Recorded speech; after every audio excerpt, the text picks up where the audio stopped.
My name is Maddie Rayner. I am a surfboard shaper for work. That's just what I do Monday to Friday. I like a lot of other things. I'm a dad full-time. I have 3 kids. I love to train Muay Thai. I love to teach Muay Thai. I love to fight Muay Thai when it happens, which is pretty rare. I love playing golf. I love all the stuff that most people like. So I'm gonna be inviting friends from all over that do all kinds of things. Very few of them are pro surfers at all, but they're just people who are enthusiasts. They love the ocean, they love the water, they love surfing, whether it's a new passion or something they've grown up doing. I want them to come in and get their hands dirty and shape their own boards and find the connection between the movement of their boards in the water and the lines they cut themselves into the foam.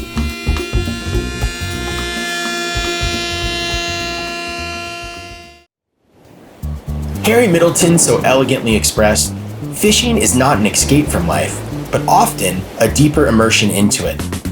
The preparation that goes into a hunt, both mentally and physically, the ups and downs of excitement and disappointment, and the primal joy that one gets when they bring home food for their family, is all part of this beautiful cycle. A woman no stranger to the majesty of the sport and the sea itself is Kimi Werner. For Kimi, the ocean has long been a source of sustenance, adventure, and inspiration. Kimi is a United States National Spearfishing Champion, certified culinary chef, and an award-winning artist. She also hosts her own show that has inspired millions, our production team included, to get in the water and bring home dinner. Who's having a surfboard party? Yeah. You gonna chase your foot too? Yeah. Ooh, there's Rex. Wow. Buddy, let's get your foot. Chase it. Drying your foot. Oh. There's Buddy's foot. You got some big toes. Did he dry your foot? Let's move your foot. Whoa. You do it, yeah? Oh, good. There's a model that I've been making since I was a kid, since I was like 13 or 14, called the Nugget.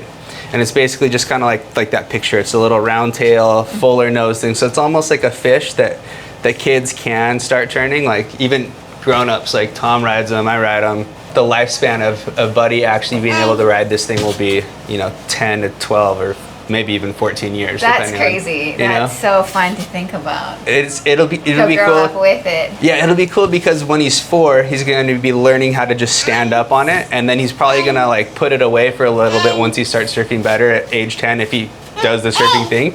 But then when he's 14, the volume will be just right for him to actually start ripping on that thing. That's crazy. So it's kind of like a fun thing. It's a cool way to do it. What'd you get? The acai. Yeah, as much of this as you need to get in you before you go in. It's totally fine. These are a bunch of templates down here, and this is kind of how we start. We start by drawing the outline.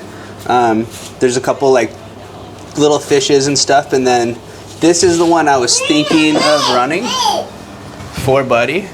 This is a 5.0 Nugget, and so we're just gonna kind of weight this down, trace it out, and then cut it out, and then we're gonna start planing away.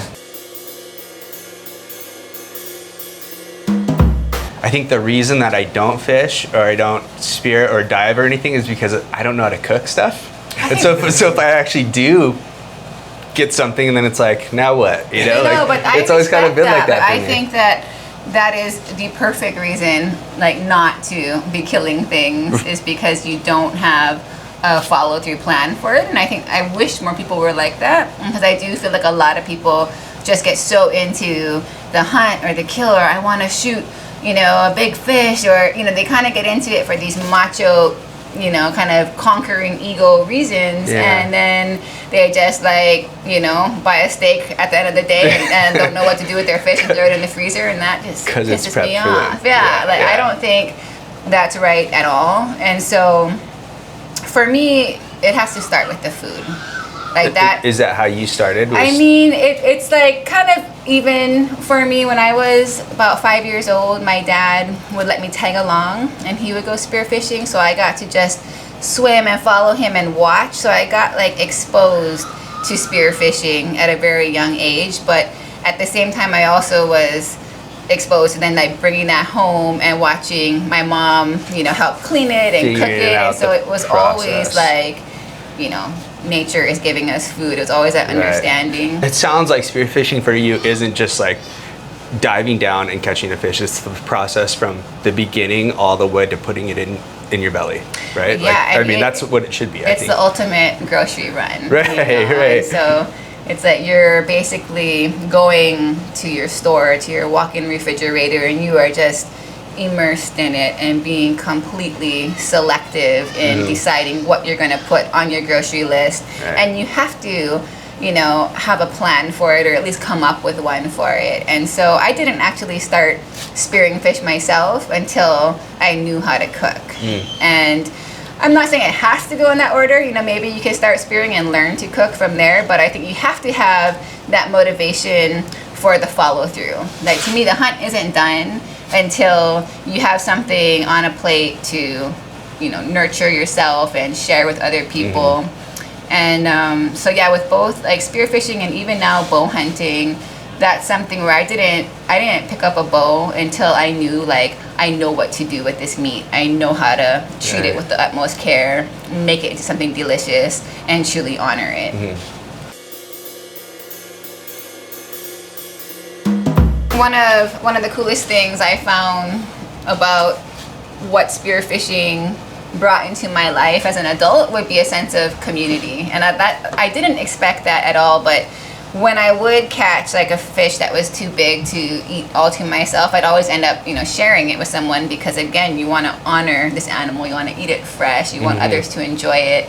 And then before I knew it, like, people were sharing their avocados with me or their mangoes with me, and it was just so neat because it took me back to those early days of how I grew up, and I thought that was kind of a nostalgic, lost sense of time, but it's not. I feel like today with spearfishing, with just kind of honoring food and sharing it with people, you do form this community, and it becomes like this really neat thing where it's a bunch of like-minded people who care about taking care of the land, taking care of the resources, taking care of the ocean, and then taking care of each other. And I just don't know like a better way to live or raise a kid than having that all around you. Yeah, that's awesome. I think for me, I've always been on the receiving end of people who bag big fish, and it's been a really cool thing to be able to just like almost have a little celebration for no reason or out of nowhere, just because somebody got something really big. There's a bunch of sashimi they sliced up, and it's like, come over, and it turns into like a little, fiesta fun thing that otherwise it would have just been another night at home watching Netflix. Yeah. So I think that, I don't know, I've been on the receiving end, and it's been really cool. Unfortunately, I'm my best self about like 4 of these deep into anything. That makes me feel great. That's wonderful. I'm the best. Yeah. I'm the best dad about 3 of them in. 3 to 12. That's awesome. 3 to going to sleep. That's awesome. Yeah. You know what these are, right? Whoa. Oh, shocker. Wow. They just, it's not a normal dive weight thing. We're going to bring dive weights for this is like not the type of dive weights that free divers use. For something else? Or you can put it in your jacket or your vest. I have to buy them at dive shops, and they're so fucking expensive. They're so expensive. It's Any like, type of it's lead. like per pound or something. Yeah.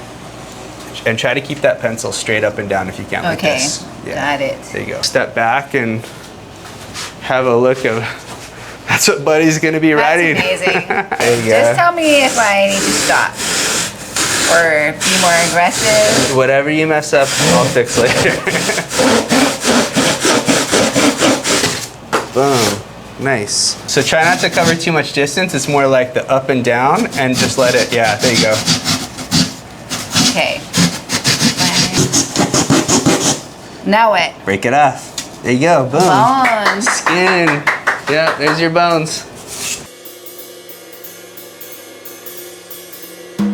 All right, Kimi, while we're cooling down and letting the sweat like dry for a second, what would you say that your most memorable dive has been? I mean, that is a hard question because there's just so many wonderful dives and memories like embedded in me, but if I had to choose just one, like, might be a little bit of a cliche answer, but it would be when I swam with a great white shark. We were on this research vessel, and so we were told that, okay, the point is to come and hopefully see great white sharks. But on this trip, the first few days, we saw absolutely nothing. And it got to a point where it was boring. And I had gotten scuba certified because everything was supposed to be done in a shark cage. But since there were no sharks anywhere, I finally, on day 3, I asked the captain, like, hey, do you mind if I just go like free dive just to get my fix? Because sitting in scuba is not the same, you know, so I just wanted to go for a swim. And then of course, you know, after getting that permission and jumping in, and my friend was like, hey, mind if I come just film you free diving? I was like, sure. And as soon as I got in, my mask started leaking. I couldn't see, so I had my head out of the water, was fixing it, and my friend with the camera just was like ripping my arm like practically out of the socket and shaking it, and it's just like, I knew.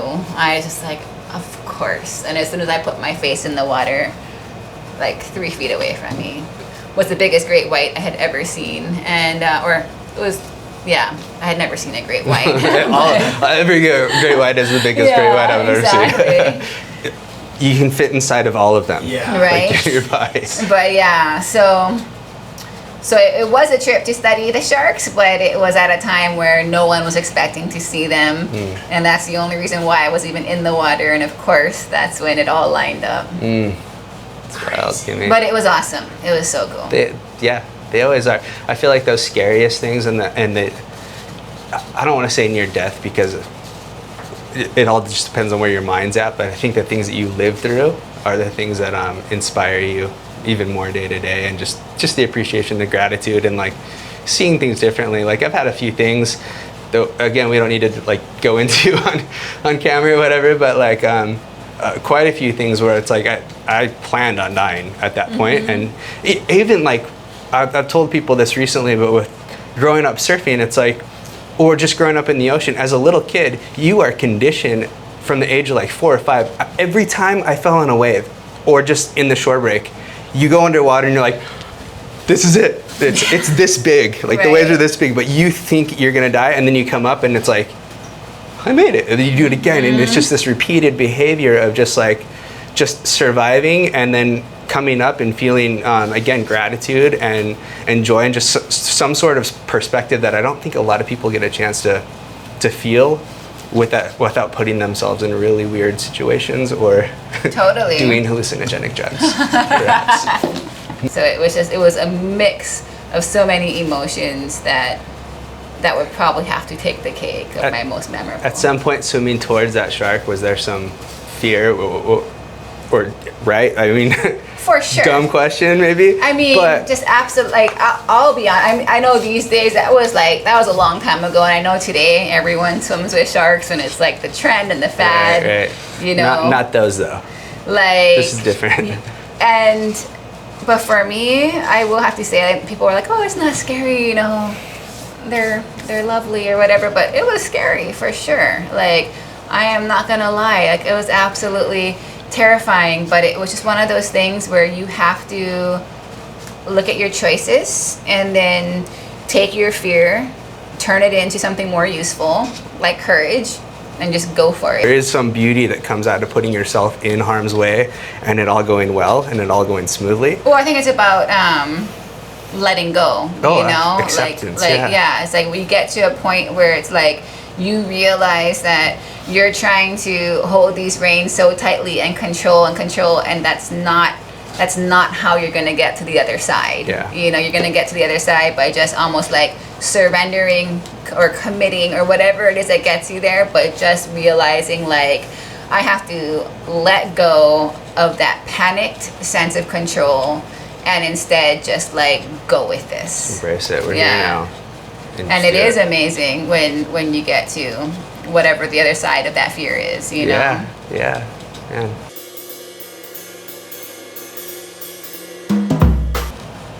What's the hardest or the worst failure you've had as far as diving or a trip, or, because I'm sure there's probably more of those than even like successes for most of us, you know? Definitely. I've had so many fails, like in both life and diving for sure. Like the list would go on and on about my failures, but I don't really consider them failures because that's where you learn, the lesson. you know, and that's where it's like the next fish that you got, you wouldn't have gotten it if it wasn't for that epic fail, you know, or you wouldn't know how to do something, you know, right if you didn't do it absolutely wrong the first time. But I mean, I could go on and on. Like I know what it's like to sink a kayak way out at sea, and I can tell you that kayaks actually stay neutrally buoyant about 30 feet somehow. You have to just take a breath and swim it, come back up and swim it all the way to shore, and then try and find a ride home. That's fun. I have gotten caught in currents that I absolutely could not swim against, and you know, all the wrong things. No dive float, no nothing. Have you ever been rescued? I have never been rescued free diving that I can think of. Nope. But once when I was younger, my dad and I got stuck on a boat at night at sea that the engine died, and we had to call the Coast Guard. That's exactly where it's at. Science. Yeah. There you go. Let's start walking. There you go. Nice. Look how smooth that was. Hey, that's For us, we travel with our kids. We do everything with them all the time. Like, they run in and out of the shaping room all day long, and it's really cool. It's sometimes really hard. I know that Buddy's in every episode. It seems like he's taking over, like, your show almost. Like, he's more famous than you are. How is this? How does this work? How is this for you? I mean, I think the same way it probably works for you, where it just makes everything a million times more challenging, you know? So where fun. When my husband Justin was like, we should make a YouTube channel, we should make this show, I was like, okay. And he's like, and I think we should probably like save up and get a nanny. I was like, no, we're just gonna do this real. We're gonna keep the cameras rolling, and Buddy's gonna be a part of it, you know, because this is our family now, this is our life now. Let's embrace it.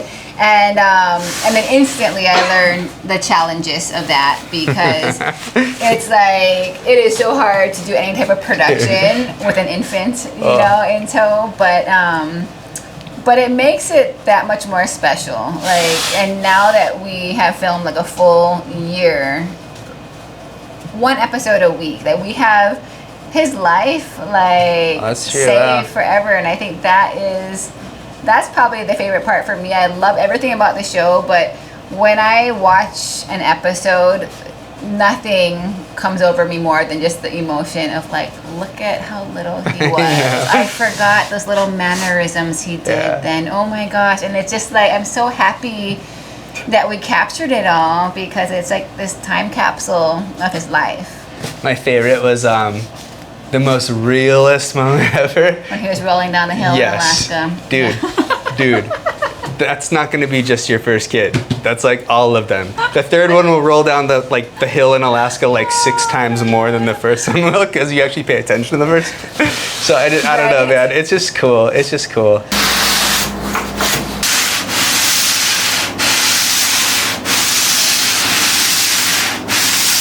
Here we go. Okay. Now I'm gonna hit this side really quick. Oh, there's a bump. We'll get rid of that. Yeah. It is a bump. Kimmy, what have you been working on? I mean, aside from just like the normal sponsorship stuff, the thing that's been bringing me the most joy lately is a kids clothing line. We call it Keep Wild.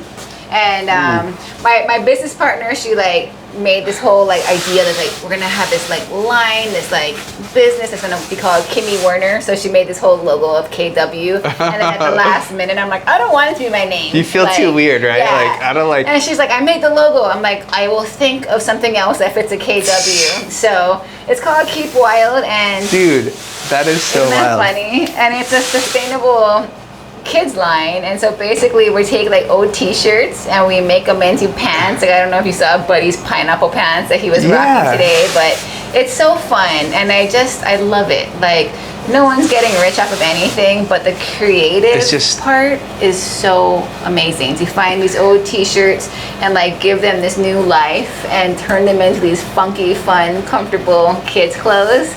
I can't explain the joy. You know what?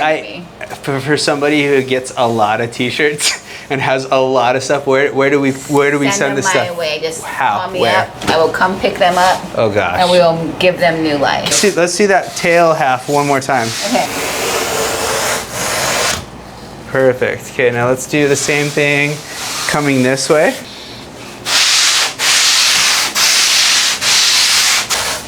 Okay, I'll tell you when. You're good. Just pull. Okay. Start opening right now. There you go. Nice. Boom.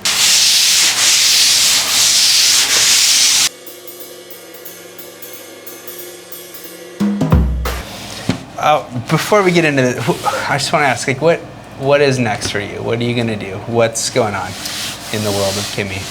Well, after we made our YouTube series, we were approached by, you know, the meat eater guys. Oh my gosh, yeah. Steve Ranella, and I took him diving. We became awesome friends, and now we're gonna start making videos for them. Whoa. So that's the next phase that we just entered. Is that a Netflix thing?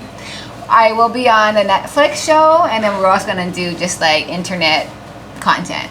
Oh my gosh! Yeah, so wow. it's awesome. It's doing exactly what we were doing, but what's the timeline like on that? I think it's gonna be possibly this month. So Oh. like any week now, the internet content, the Netflix thing, I think will come out in the winter. Whoa! Yeah. That's rad. Yeah, no, they're awesome. It's been super fun. Well, and would you stay like local for that stuff, or would you have to travel? I took Steve diving here in Hawaii, and so that's going to be on Netflix. We're going to be doing a lot of the same backyard stuff, and that'll be for the Meat Eater show. And then I'm also going to go duck hunting in Utah in the winter time. So Utah, huh? Yeah, so I'm expanding my horizons. Wow, that's awesome. I'm doing it. I'm not going to go over. I'm going to stop at the puka. Ooh, nice stop. Yeah, thank you. Is this your new board?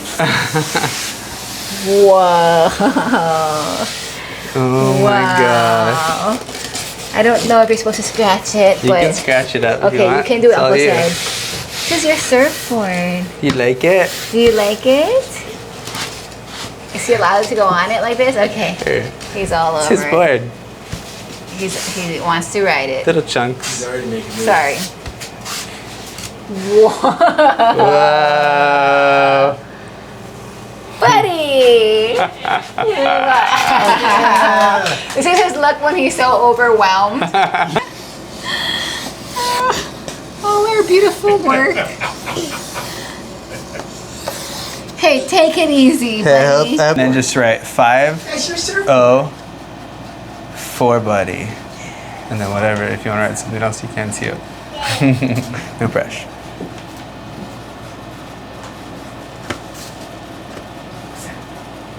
Heart.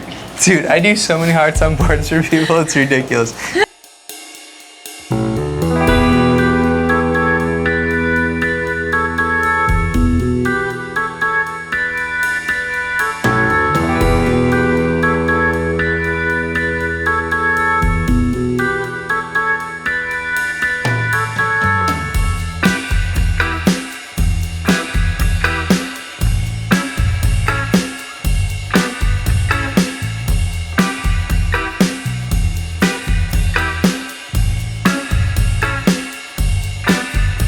Go on. So yeah, so we just have it like, Head of a great one. have it like flowing.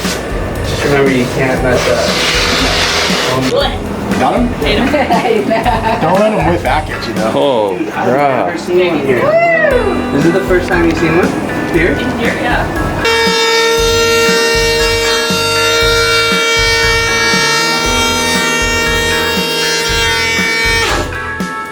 Kimmy!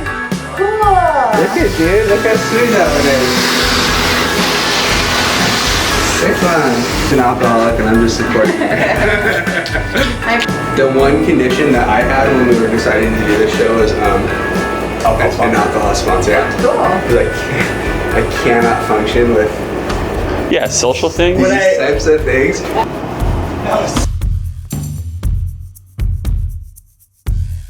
Hey, this is Matty Rayner. Thanks so much for watching another episode of Fresh Lines. Wanted to thank our sponsors, June Shine and Loose Towels, for supporting us through batch 1 of the show. Make sure that you subscribe by clicking something here or here or here or wherever. Hit the button. Thanks.